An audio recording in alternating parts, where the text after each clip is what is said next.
사랑하는 우리 신세계교회 성도 여러분, 지금 온라인으로 가정에서 모여 예배드리는 모든 성도들에게 하나님의 크신 위로와 또 축복과 은혜가 풍성해지기를 주 예수 그리스도의 이름으로 축복합니다. 가정의 샬롬, 하나님의 평강이 넘치기를 바랍니다. 우리를 둘러싸고 있는 짐들이 무거워지고 있습니다. 코로나 전염병이 더욱 심각해지고 있고 자연의 질서는 더욱 거칠어지고 있습니다. 경제 활동은 바닥으로 떨어지고 있어서 모든 이들이 생활이 위축이 되어서 힘들어하고 있습니다. 사랑하는 성도 여러분, 여러분들도 살아가기 참 힘드시죠?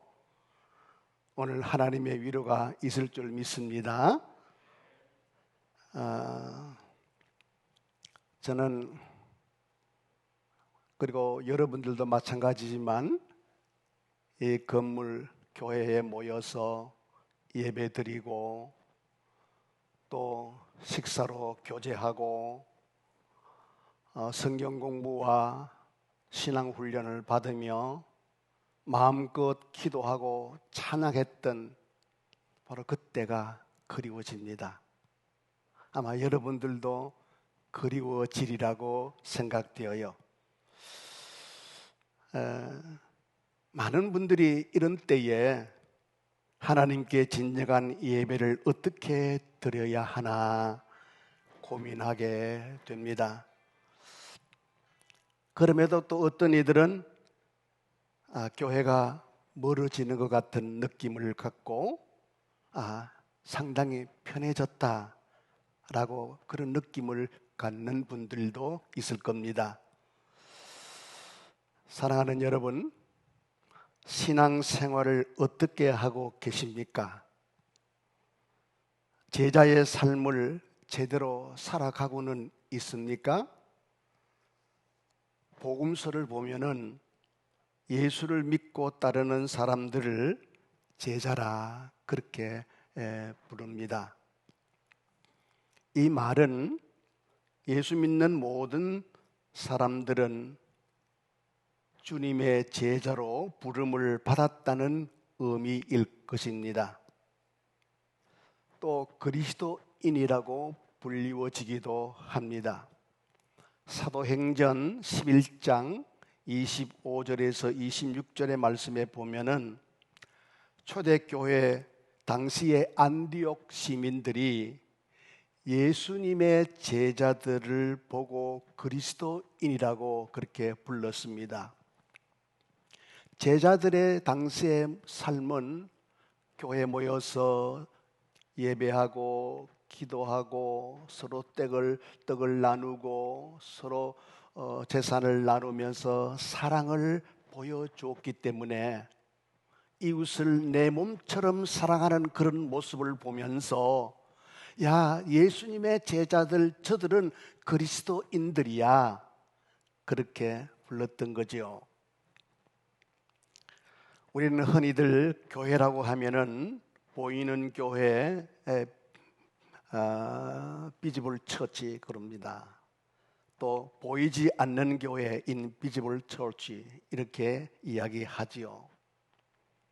우리 교회처럼 이렇게 건물이 있는 교회로서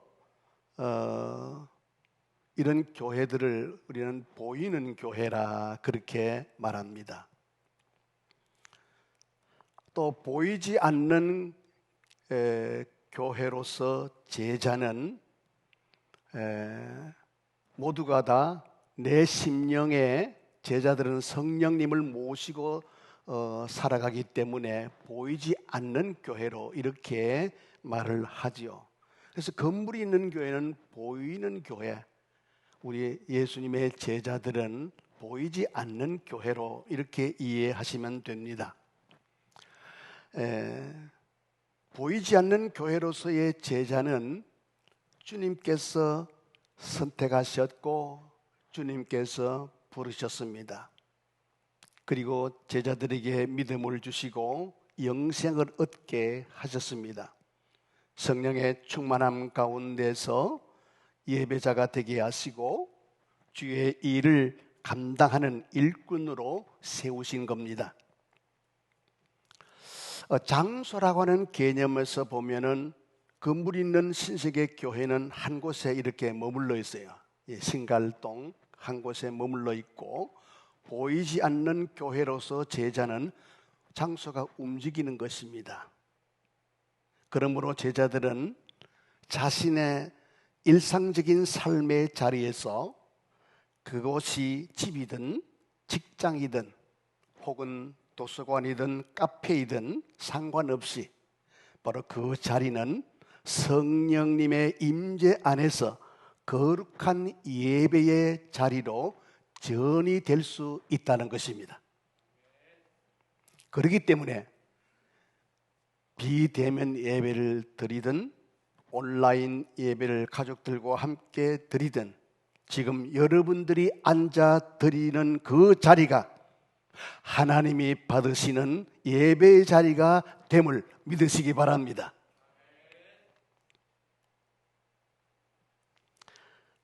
예수님을 따르는 사람들 중에는 예수님의 당시나 지금이나 무리들도 있고 제자들도 있습니다.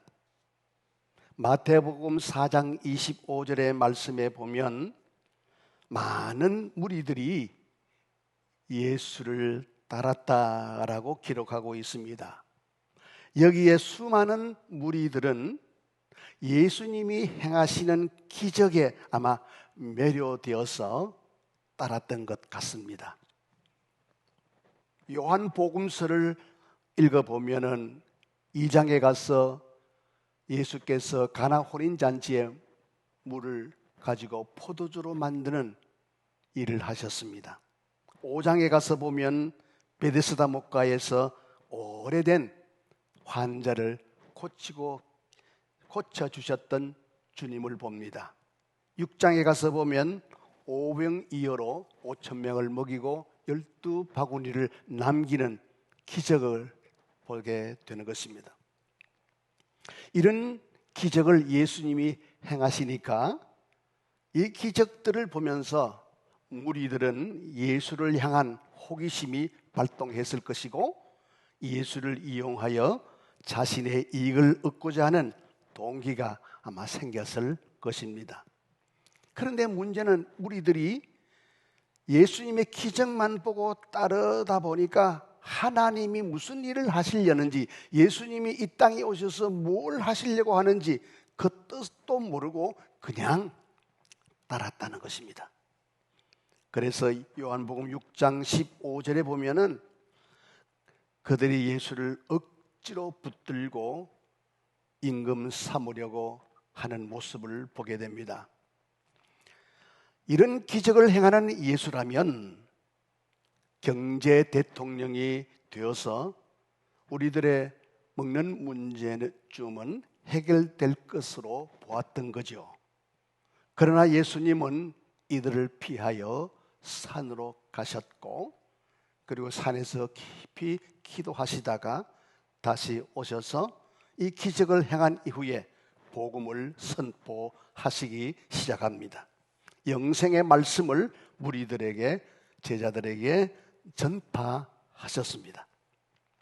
요한복음 6장 66절의 말씀에 보면 무리들은 예수님이 선포하시는 이 영생의 말씀을 듣고 심히 어렵다 하고 수근수근 거리다가 결국은 예수를 떠나 다시는 예수를 따르지 않는 모습을 봅니다. 자, 이런 현실에서 예수님은 택한 12 제자들에게 67절에서 너희도 저들 무리들처럼 가려느냐라고 질문하셨을 때 68절에 보면 제자 중에 베드로가 영생의 말씀이 죽게 이사온데 우리가 누구에게 가겠습니까? 라고 대답합니다.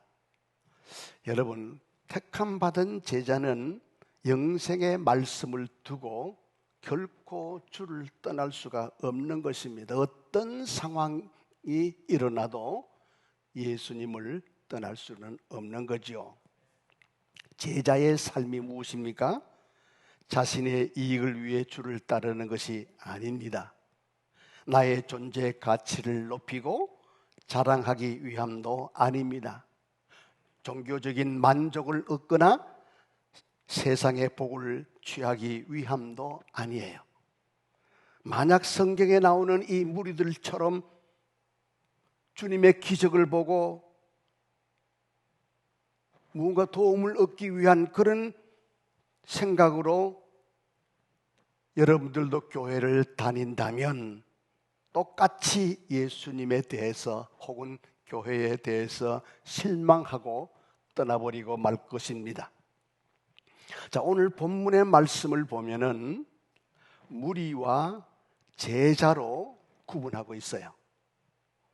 제자된 자와 제자 아닌 자를 구분하고 있습니다. 처음 나오는 서기관은 주를 따르겠다고 주님께 나왔지만 예수님의 제자는 아닙니다. 서기관은 예수님의 제자가 되겠다고 결심한 사람답게 주께서 어디로 가시든지 주만 따르겠다라고 큰 소리를 쳤지만 주님은 오히려 이 모습을 보시면서 그래, 대견하구나, 참 착하구나, 이런 반응을 보이지 아니하셨습니다. 오히려 예수님은 나는 이 세상에서 머리 둘 곳이 없다라고 하십니다. 자, 이 말씀의 의미는 무엇일까요? 예수님은 이 세상에 계실 만한 곳이 하나도 없다는 것입니다. 자, 무슨 메시지를 우리에게 주시려는 것입니까? 예수님이 계신 곳은 이 세상이 아니고 하나님의 나라입니다. 하나님의 나라는 예수님의 본향입니다. 여러분 믿으시죠? 단지 예수님은 이 땅에서 하실 일은 자기 백성들의 죄를 사하시려고 십자가에 죽으시는 일입니다. 이 일을 위해서 예수님은 하나님이시면서도 육의 몸을 입으시고 이 땅에 오셨던 것이죠. 할렐루야. 그러므로 택함 받은 제자들도 예수님처럼 이 땅에서 자기 십자가를 지고 사는 것입니다. 하나님 나라 본향에 이를 때까지 하나님께서 이제 하나님 집으로 오라고 부르시는 그날까지 우리는 이 땅에 나그네로 살아야 한다는 것을 말씀하고자 한 것입니다. 그 다음에 나오는 또 한 사람이 있습니다. 이 사람은 예수께 부름받은 제자입니다. 부름받았을 때 그는 부친의 장례식을 치르고 주님을 따르겠다고 말합니다. 그런데 예수님은 거절하십니다. 부친의 장례식을 금하는 것이 아닙니다. 이 땅에서 주께서 할 일이 무엇인지 제자에게 말씀하시려는 겁니다. 예수께서 이 땅에서 하실 일은 무엇인가요? 영생을 주시고 생명을 살리는 일입니다. 죄로 인해서 영원히 멸망받을 인간들을 위해서 죽음을 이기고 이제는 죽음과 상관없는 생명을 일으키시는 일을 하시려는 것입니다. 따라서 주를 따르는 제자는 세상 일이 아니라 영생을 위해 일하는 주님의 일꾼으로 부름을 받았다는 것을 말씀하려는 것입니다. 예수님은 옛날이나 지금이나 부르시는 제자들을 통해서 이 일을 하게 하십니다. 그래서 예수님은 원하시는 제자를 지금도 계속해서 부르시고 계십니다. 교회는 누구나 다닐 수가 있어요. 그러나 제자는 내 마음대로 되는 것이 아닙니다. 이 땅에서 제자 되는 길은 노력과 내 힘으로 결코 될 수 없습니다. 제자의 삶은 세상 것을 버리고 십자가를 지고 주를 따르는 것이기 때문에 타락한 인간의 본성으로는 불가능해요. 그렇기 때문에 결국 위로부터 주어져야 합니다. 주께서 이끌지 아니하시면, 주께서 제자로 부르시지 아니하시면 안 되는 거죠. 그래서 요한복음 6장 65절에 아버지께서 오게 하셔야 내게로 올 수 있다고 주님은 말씀하고 계십니다. 여러분 제자로 부름받은 것에 대해서 감사하며 사시기를 바랍니다. 그럼 제자로서의 신앙생활을 어떻게 해야 합니까? 이런 어려운 때에 제자로서 어떻게 살아야 합니까? 말씀을 보겠습니다. 마가복음 3장 13절에서 14절의 말씀에 보니까 거기에 산에 오르사 자기가 원하는 자들을 부르셨다 그랬어요. 주님이 원하시는 자들을 부르시니 그 제자들이 주께 나왔다고 그렇게 말씀하면서, 그리고 자기와 함께 그 제자들과 있게 하시고 그랬어요. 자, 이 말씀에서 보면 제자로서 어떻게 살아야 하는가? 바로 주님과 함께 먼저 있어야 한다는 것입니다. 곧 영적 교제를 말하는 거야. 주님과 함께 있어야 한다는 것, 영적 교제라고 하는 의미는 무엇일까요? 내 안에 성령님이 계시고 성령님의 감동과 성령님의 인도하심을 따라서 말씀의 가르침을 받고 기도의 훈련을 쌓으며 점점 주님을 바르게 알아가고 내 신앙이 깊어지면서 제자로 세워주신 그 은혜를 깊이 깨닫는 것을 말합니다. 주님의 부르심의 은혜가 깨달아지는 만큼 이 은혜를 어떻게 보답할까 하는 감사하는 마음을 갖게 되는 거죠. 이 감사하는 마음이 주님이 원하시는 일을 열심히 하게 되는 것입니다. 혹시 여러분들이 신앙생활하고 또 주를 섬기며 주님이 맡겨주신 일을 감당했던 그 사역들을 한번 돌아보십시오. 감사하는 마음보다는 불평하는 마음으로 하지는 않았는지요? 지금 우리의 삶의 현실이 너무 무겁다고 말씀드렸습니다. 삶의 반경이 좁아질 대로 좁아졌습니다. 왜 하나님께서 이런 현실을 우리에게 주셨을까요? 저는 분명히 기도하면서 성령님께서 깨닫게 해주시는 말씀이 있었습니다. 바로 이런 때에 너희들은 말씀과 기도로 더욱더 주님과 영적인 깊은 교제를 통해서 너희들의 신앙을 회복해라. 너희들의 잘못됨을 회개해라.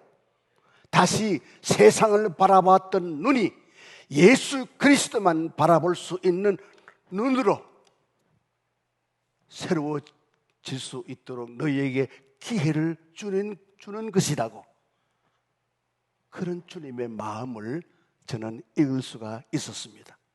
여러분들도 이런 주님의 마음을 읽을 수 있기를 주의 이름으로 축복합니다. 자, 두 번째, 제자의 삶은 어떠해야 됩니까? 제자는 말씀에 거해야 됩니다. 요한복음 8장 31절의 말씀에 보면 내 말에 거하면 참 내 제자가 된다라고 말씀합니다. 여러분에게 한번 물어보겠습니다. 하나님을 보셨습니까? 보신 분들은 아멘 해보세요. 대답이 신통치 않는가요?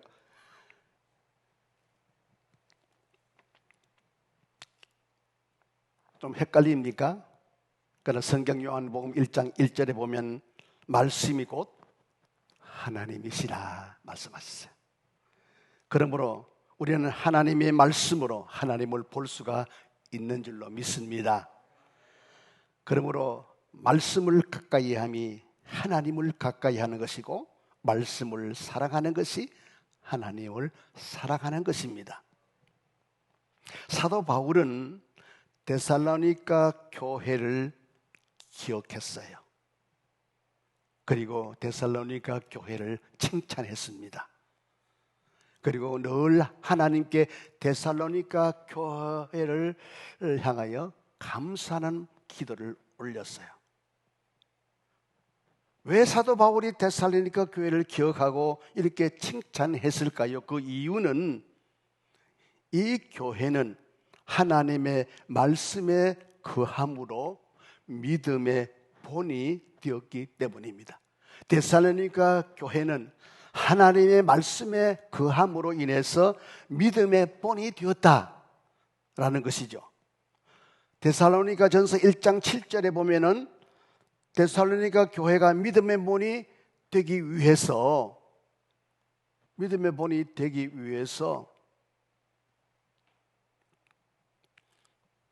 하나님의 말씀에 거한다는 것이 어떤 것인지를 보여주고 있어요. 잘 보십시오.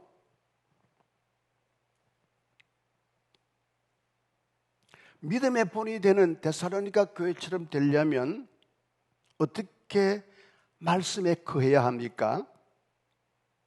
첫째는 믿음은 하나님의 말씀을 들을 때 믿음이 생긴다는 거예요. 로마서 10장 17절에 보면 믿음은 하나님의 말씀을 들을 때 생긴다고 그렇게 말씀하셨어요. 그리고 믿음은 하나님의 말씀을 들을 때 나타나는 것입니다.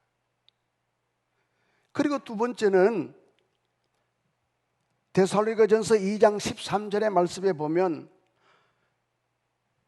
들은 말씀을 사람의 말이 아니라 하나님의 말씀으로 이렇게 진실로 그러하다라고 하는 말은 아멘이라고 하는 뜻이거든요. 하나님의 말씀으로 마음의 아멘으로 받을 때 믿음의 역사가 일어난다는 거예요. 자, 하나님의 말씀을 들을 때 믿음이 생기고 또 하나님의 그 말씀을 진실로 신뢰하고 그렇다 하면서 마음으로 아멘으로 받을 때 믿음의 역사가 일어나는. 믿음의 역사가 뭘까요? 믿음의 역사는 주의 일이 하고 싶다는 거예요. 주님의 일을 하고 싶은 그런 마음이 일어난다는 거예요. 왜 하나님의 말씀을 아멘으로 마음에 받을 때 믿음의 역사, 주님의 일을 하고 싶은 그런 마음이 들까요? 그 이유는 히브리서 4장 12절에 보니까 하나님의 말씀은 살아있고 능력이 있기 때문에 애리한 칼처럼 내 혼도 내 영도 내 육체도 찌르고 쪼갭니다. 내 마음의 생각도 내 뜻도 내 의도하는 바도 하나님이 판단하시는 것입니다. 이것이 하나님의 말씀이거든요. 그러니까 하나님의 말씀을 들을 때 믿음의 역사, 주님의 일을 해야겠다라고 하는 그런 생각을 갖게 되는 것입니다. 우리는 창세기부터 요한계시록에 이르기까지 계시된 하나님의 말씀 성경을 가지고 있어요. 그리고 그 말씀이 이 강단에서 주의 종이 선포될 때 아멘 하고 하나님의 말씀으로 받으면 주의 일이 하고 싶은 믿음의 역사가 일어나게 되는 것입니다. 저는 목회하면서 되돌아봅니다. 많은 교회를 다녀보지 않았지만 가서 그 교회 분위기를 봅니다. 하나님의 말씀이 선포될 때 아멘, 아멘, 아멘 하는 그런 정말 하나님의 말씀이다, 그렇다라는 그런 반응을 보이는 교회가 여러분 은혜가 넘치더라고요. 사랑이 충만하더라고요. 예수를 사랑하더라고요. 아무리 말씀이 선포되어도 아멘이 없는 교회는 그냥 냉랭한 것 같아요. 여러분, 이런 분위기, 이런 영적인 분위기를 통해서 우리는 영적인 분별력을 가지고 하나님의 교회, 하나님이 기뻐하시는 하나님의 뜻이 무엇인지를 우리는 사실 분별할 수가 있는 것이죠. 여러분, 데살로니가 교회처럼 믿음의 본을 갖는 우리 신세계교회 믿음의 성도들이 되시기를 주의 이름으로 축복합니다. 세 번째로 제자의 삶은 주의 일을 성취할 때 성취하는 것, 주의 일을 성취하는 것, 이것이 바로 제자의 삶입니다. 즉 주의 일을 성취하면 하나님이 영광을 받으세요. 데살로니가 후서 1장 11절에서 12절의 말씀에 보면은, 자, 여러분, 하나님의 말씀을 아멘으로 받으면 주의 일을 하고 싶은 믿음의 역사가 일어난다고 말씀드렸지요. 그런데 주의 일을 하고 싶다는 것으로 끝나면 안 되잖아요. 그 하고 싶은 일을 행하고 그 하고 싶은 일을 실질적으로 할 때 하나님이 영광을 받으신다는 것입니다. 그런데 이 믿음의 역사가 일어날 때 우선 행하기 위해서는 따르는 것이 뭐냐면 기도라는 거예요. 기도. 주의 일은 마음 먹었다고 하고 싶다고 그냥 되는 것은 아니요. 현실 속에서 행하고 주의 일을 성취하려면 반드시 뭐가 필요하다? 기도가 필요하다. 왜? 기도는 능력이에요. 기도는 사탄의 방해를 물리치는 힘이기 때문입니다. 여러분, 주의 일을 하려고 할 때 사탄이 가만히 있겠어요? 방해하지요. 절대로 주의 일을 못하도록 방해합니다. 그래서 무엇으로 이긴다? 기도로 이기는 것입니다. 반드시 성령의 역사가 말씀을 통해서 일어나게 될 때 왜 행하지 못하느냐? 기도가 없기 때문에 그래요. 기도가. 그래서 강력하게 하나님 앞에 행할 수 있도록 기도할 때 하나님이 기도의 능력을 주시고 그 기도의 힘으로 사탄의 방해를 이기고 주님이 기뻐하시는 일을 함으로 그 말씀을 성취하게 되는 것입니다. 아멘. 그럴 때 하나님이 영광을 받으세요. 예수 그리스도 이름이 영광을 받으시게 되고 그 영광 안에 우리들도 영광을 받는 줄로 믿습니다. 이것이 그리스도의 제자로서 말씀 안에 거하는 삶입니다. 그런 마지막으로 세 번째로 제자의 삶은 자기 십자가를 져야 해요. 마태복음 16장 24절의 말씀에 보면 주님은 제자들에게 자기를 부인하고 자기 십자가를 져야 한다고 말씀하십니다. 그리고 나를 따르라는 것입니다. 자, 여러분, 기독교 초기에는 눈에 보이는 것이 십자가밖에 안 보였어요. 집 앞이나 들이나 광야나 산이 어디를 가든지 십자가가 널려 있었습니다. 그 십자가에는 죽은 제자들이 그리고 또 죽어가는 제자들이 못 박혀 있었습니다. 우리가 역사적으로 잘 아는 것처럼 로마의 원형극장에서는 예수 믿는 사람들을 잡아놓고 예수를 부인하지 않으면 죽일 것이다라고 재판관이 소리를 쳤지만 수많은 군중 앞에서 그들 중에 한 사람도 예수를 부인하지 않았습니다. 그들은 굶주린 사자의 밥이 되어 죽어갔습니다. 여러분, 그들이 이렇게 순교할 수 있었던 것은 그들이 예수의 부활을 믿었고, 우리도 죽음 이후에 갈 영원한 본향 하나님의 나라를 바라보았기 때문입니다.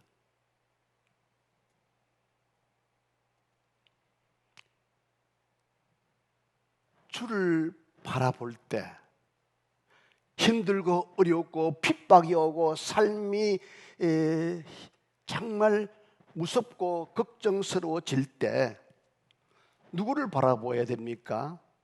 주님을 바라볼 때 우리가 가야 될 영원한 본향 하나님의 나라를 바라보면 성령님께서 힘을 주셔요. 무서움을 이기는 능력을 주시는 것입니다. 평범할 때 어떻게 예수의 이름으로 죽을 수가 있을까? 어떻게 고난과 핍박을 받을 수가 있을까라고 생각하지만 힘들어질 때, 핍박이 올 때 우리가 믿음을 가지고 예수의 부활을 믿는 신앙으로 나도 부활할 수 있다, 나도 저 하나님의 나라를 바라보면 성령님께서 우리에게 능력을 주심으로 그 고난을 이겨내는 줄로 믿습니다. 여러분, 삶이 힘들고 어렵죠. 점점 짜증스럽기도 하고, 이렇게 코로나로 인해서 달라져가는 우리의 삶을 바라보면서 혹시 절망하고 있지는 않습니까? 그러나 여러분, 분명한 것은 하나님께서 우리를 제자로 부르셨고, 우리는 이 땅에 소망을 두고 사는 것이 아니라 하나님 나라를 소망하며 살아가는 존재이기 때문에 힘들 때 세상을 바라보지 말고 주님을 바라보고 넉넉히 이겨낸다면 우리에게 영광이 있을 줄로 믿습니다. 모든 신세교회 성도들, 하나님의 크신 위로가 함께 하시게 되기를 주님의 이름으로 축복합니다. 아멘.